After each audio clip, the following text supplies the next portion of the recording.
today I thought I'd show you how to make the Queen of Cakes, the Victoria sponge. The most, I don't know, my favourite cake. And obviously I'm showing you how to make it gluten-free. So this is the gluten-free Victoria sponge. It's really simple to make, especially with the method that I use, which is an all-in-one method. So it's literally bung it all in the bowl, mix it around, put it in your tin, put it in the oven, it's done. I pretty much don't even need to do this video because it's that easy. But I thought I'd show you anyway, because when something's that easy, sometimes it's just, I don't know, nice to have a little tiny flick through and then you'll be set for life. Because this cake is super versatile. You can change the flavourings if you want, but I am going proper classic today. I am going a vanilla sponge, I'm going jam, and I'm going vanilla buttercream because, I mean, I don't know if that is the most traditional because you can put fresh cream in instead of buttercream, but I like the buttercream.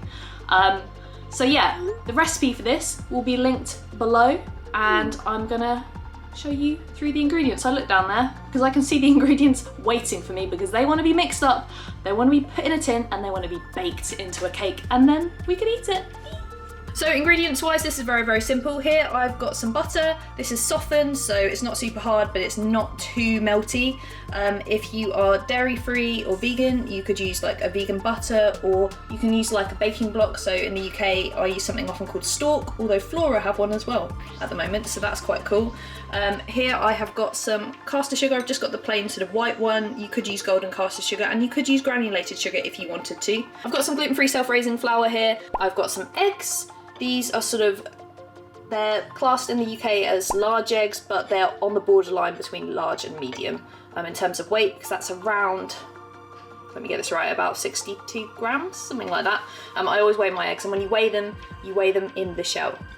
And in here I've got some baking powder, and I've also got a little bit of xanthan gum, and then I've got some vanilla extract. I actually haven't got my ingredients out yet for my buttercream or my jam, but that is just jam. But this is what you'll need for now. So let's get going. Right, so as I said, this is the all-in-one method. So what I'm gonna do is I'm gonna get every single ingredient that I just showed you and put them all into my bowl.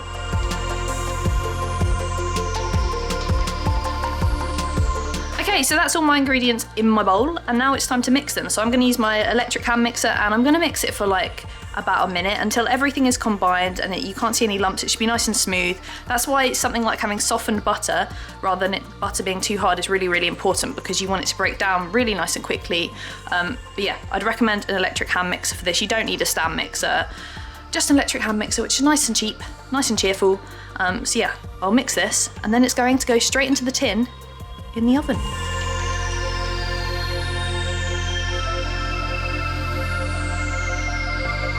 Right, so that's my mixture all nicely mixed, and now it's just time to literally put it evenly between two tins. These tins are 20 centimetres across, I think, which I think is 8 inches. And I've just put a little bit of non-stick baking paper in the bottom and like greased around the edges. So I'm just gonna put this in evenly. To do it evenly, I literally put my tins onto my weighing scales and then put a certain amount in, like 400 grams, then put 400 grams in the other one.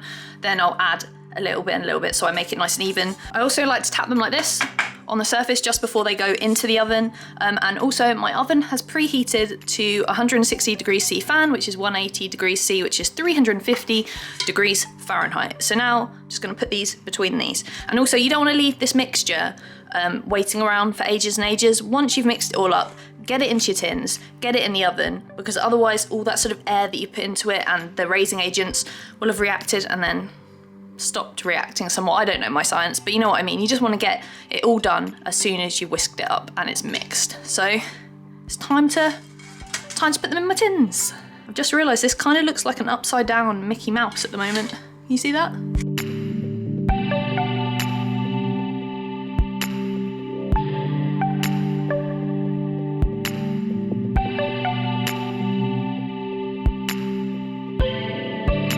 Okay, so these are now ready for the oven. They're going into the oven for about 25 to 30 minutes until they're nice and golden, they're risen, and when you take them out of the oven, you can put a skewer through them and it comes out clean.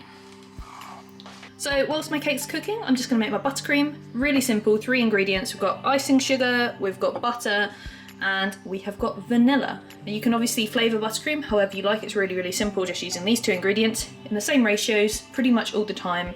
You could use lemon zest, you can add cocoa powder, you can add melted chocolate, you can add coffee.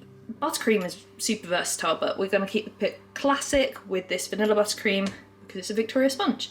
So yeah, this is going to take no time at all. I'm going to use my stand mixer to do this. And yeah, you can obviously use an electric hand mixer, but I've got a stand mixer and I can't be bothered. So I'm just going to quickly whip it up before the cakes come out of the oven. Okay, first things first, I've got my butter. I'm going to put that into my mixer and I'm going to put the mixer on to a sort of medium to high for about 5 minutes until this butter is no longer this sort of yellowy colour. It's a lot more pale. And then you know it's ready for your sugar.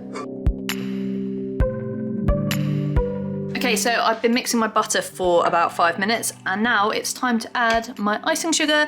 I'm gonna add this in 2 to 3 stages just so that it has time to mix in and also so it doesn't literally fly everywhere. Another thing I always do is after adding it just into this before I mix it, I actually mix it with my spatula so it doesn't fly everywhere because otherwise it can go literally all over the kitchen. So yeah, I'm just gonna add this in between each stage. I mix it for about 2 to 3 minutes. So it doesn't take that long really, but it makes such a difference. And then straight after this, I'll add in my vanilla extract and then mix it very briefly again. And then your buttercream is done.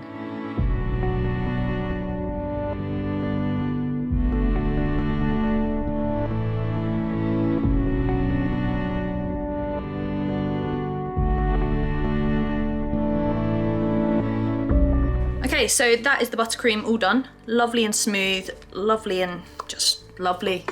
So I'm going to put this to one side now, and my cakes are basically ready to come out the oven.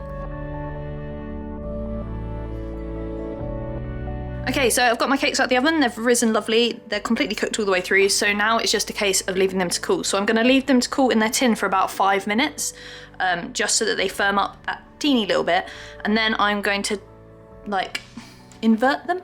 Yeah, like invert them out onto a cooling rack to completely cool before I can put my icing and my jam in. Definitely let them 100% cool first.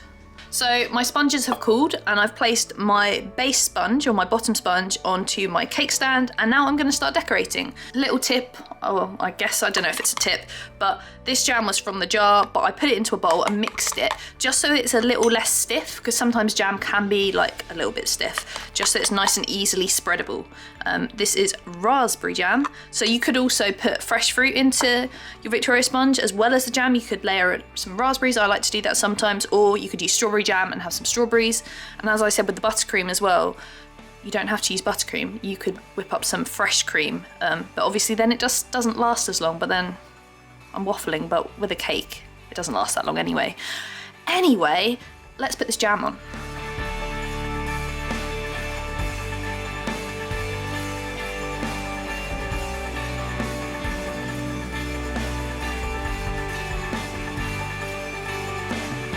So there you go, gluten-free Victoria sponge. So easy to make. I really hope you try making it. And I also hope you try making my gluten-free scones, which there's a video for up here, and my white chocolate and raspberry cookies, which there's a video for up here. And I will see you in the next video. Bye.